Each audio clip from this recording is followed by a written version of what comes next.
تہجد تمہیں اللہ کے قریب کرنے کا ذریعہ ہے۔ تہجد تو اللہ کو حال دل سنانے کا بہترین ذریعہ ہے کہ جس کو لگ جائے ایک بار تہجد کی لگن، پھر اسے اپنے رب سے ملاقات کی لگن لگ جاتی ہے۔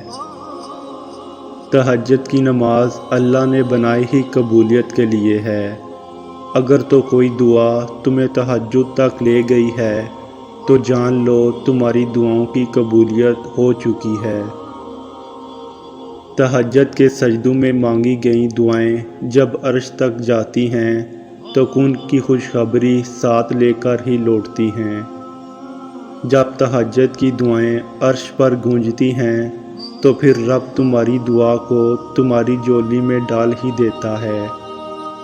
پھر تمہاری ادھوری خواہش مکمل ہو جاتی ہے اور تمہیں مطمئن کر دیا جاتا ہے۔ جب دعا کے لیے ہاتھ اٹھاؤ تو یہ یاد رکھو کہ تم جس سے دعا مانگ رہے ہو وہ مالک کن ہے۔ جب دعا کر رہے ہو تو یہ دھیان میں رکھنا کہ وہ دعا قبول کرنے والا ہے، اور جب دعا مانگ لو تو یہ یقین رکھنا کہ دعا قبول ہونے والی ہے۔ اللہ فرماتا ہے، میں بہتری سے پہلے دیری کرتا ہوں اور میں انہی کو آزماتا ہوں جنہیں میں پسند کرتا ہوں۔ تمہارا تہجد تک آنا بھی ایک معجزہ ہے۔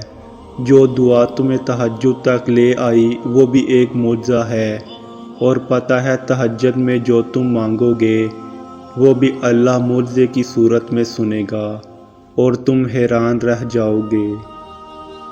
تہجد تک آنا رب سے عشق کا ثبوت ہے، اور اس عشق کے لیے وہ رب خود تمہیں چنتا ہے، اور جسے چن لیتا ہے اسے مکمل کر دیتا ہے۔ مایوس کیوں کھڑے ہو، اللہ بہت بڑا ہے۔ جب جان گئے ہو اللہ میرے ساتھ ہے تو اپنے خوف کو دل سے نکال دو۔